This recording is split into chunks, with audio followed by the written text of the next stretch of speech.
everyone, Alexa Dunn here, and today I'm going to be talking about how paperbacks work in publishing and revealing the new cover for the brightly burning paperback. Now, if you're impatient and you want to jump right to the sweet, sweet cover reveal, I will flash on the screen the time stamp for skipping ahead, and I'll also put it down below. But you're here for the info, maybe, hopefully. I thought this would be a great opportunity to talk about paperbacks in traditional publishing, specifically in the YA space, since that is my area of expertise, because there was a lot about it I didn't quite understand when I got into the business either, especially because hardcover versus paperback has honestly changed a lot over the decades. When I was a young lass, all books were paperback pretty much. But of course, as we all know, it's the era of the sexy hardcover YA, all of the book collectibles and so on.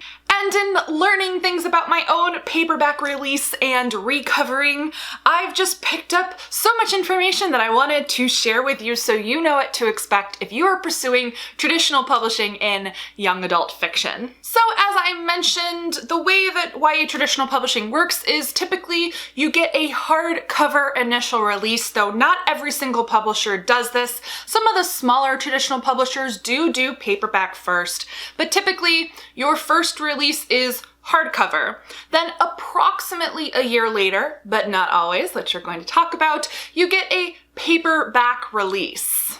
And that's the thing. Not every YA book is going to get a paperback release. There's kind of a lot that goes into it, so you shouldn't necessarily go in expecting it because you may come away disappointed. And one reason that a book might not get a paperback release is if it doesn't sell particularly well in hardcover and the publisher isn't confident that releasing it in paperback would boost sales significantly, they're not going to spend money on a paperback printing. So some books only ever get released in hardcover. But for many, many books, I would say likely the majority, a paperback release is a part of the book publisher's printing and marketing strategy, because there is a significant population who prefer to read paperbacks, not only because of the lower price point, but because they are more accessible. They're easy to throw into your bag, carry around.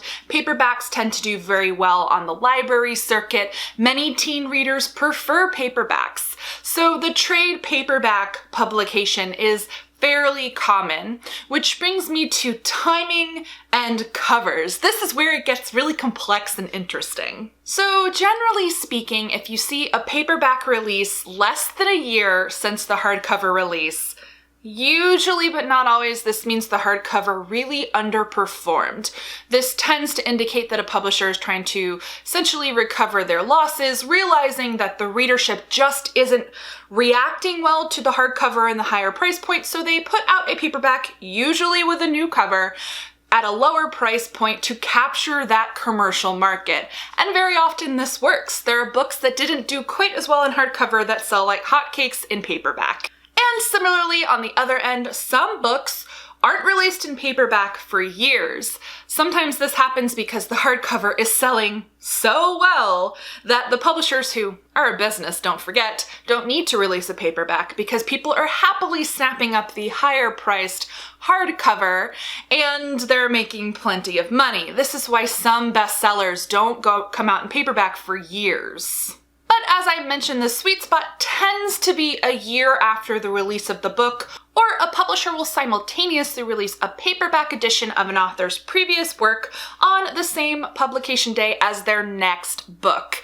This is so readers going in to pick up their second title or third title or so on see their backlist there, see their previous book in a nice, shiny, affordable paperback, and they might buy both. And so let's talk about covers and paperbacks. As I mentioned, it's pretty common to do a recover on a paperback for a variety of reasons.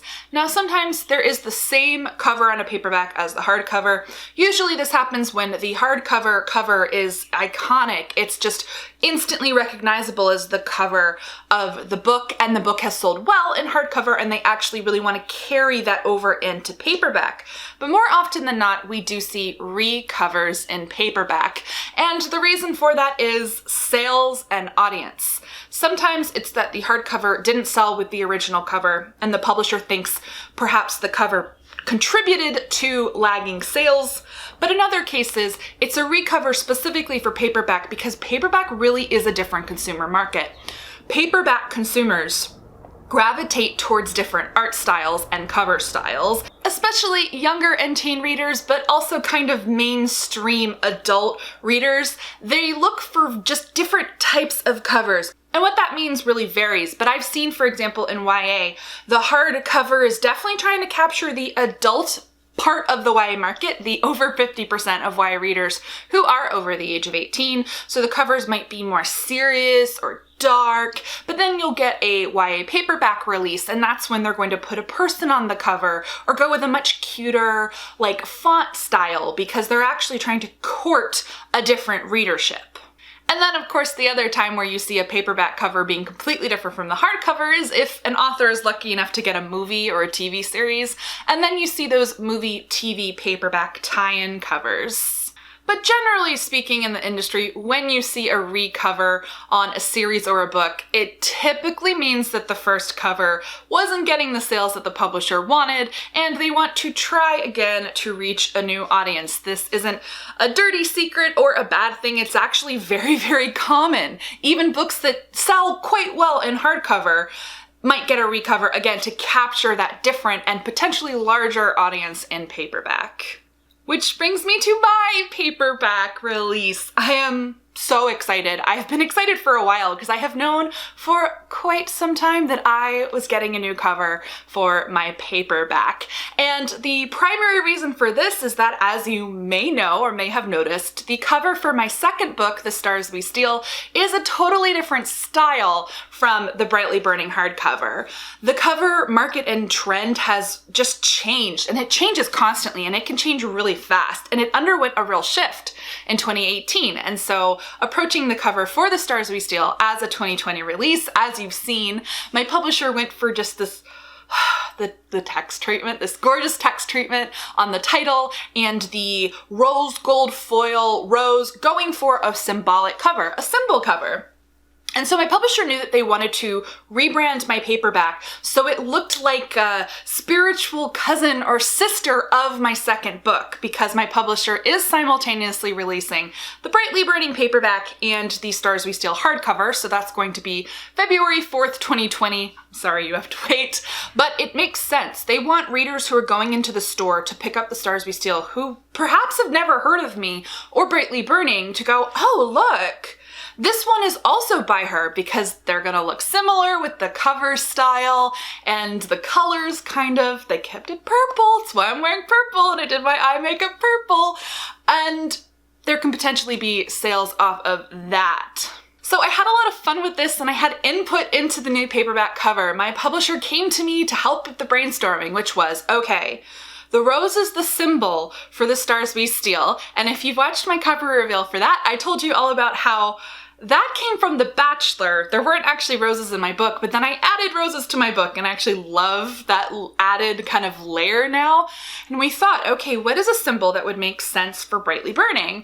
And I got to brainstorm and throw out a couple of ideas, and they used my idea, and I'm so excited. They also hired one of my favorite cover designers, Bill Ellis. You've probably seen a ton of these covers. He did King of Scars, which just a really talented cover designer who does graphic 3D art. So I'm gonna stop rambling and show you the cover because it's gorgeous, guys. I lost my mind when I saw it. I love how it is definitely a spiritual cousin to The Stars We Steal. They're not the same, two different cover artists, but they have a similar vibe, and I think they're just going to look gorgeous next to each other. So let's do it, let's do it. Cover reveal, drum roll, and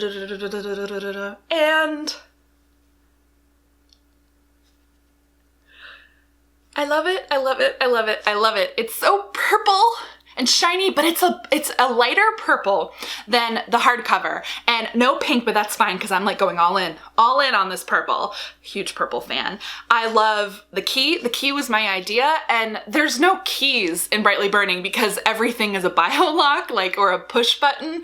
But the idea was that keys represent secrets, like secret rooms. And in an old Gothic, you would have like these physical skeleton-ish keys. So the idea was kind of bouncing off of that, and then my publisher came up with the idea to do it shattered and broken because, of course, Brightly Burning is about people keeping secrets and betraying each other and the Gothic feel in space. It's just so shiny. And I feel like, you know, not to gender my readers, but I feel like this is a perfect teen girl cover. And that's all my happy little heart has ever wanted. So I'm so excited for this new paperback cover. I can't wait to get the paperbacks in my hand, but much like you, it's gonna be a while. So as I mentioned, because it's simultaneously releasing with my hardcover, The Stars We Steal, you can't have this gorgeous paperback until February 4th, 2020, but I hope you are okay waiting because I think it's going to be worth the wait. It should be about $9.99. That's a typical price point for a paperback, and I love it. I love it. I love it. But I'm really curious what you guys think. You can also let me know down below in the comments any questions you have about the publishing industry and how trade paperbacks work specifically in YA, because remembering again, that is my area of expertise. Give this video a thumbs up if you liked it. I mean, I'm going to continue to make videos about my publishing journey either way, but always appreciate a nice thumbs up. And if you're not already subscribed to the channel, I post new videos 2 to 3 times a week.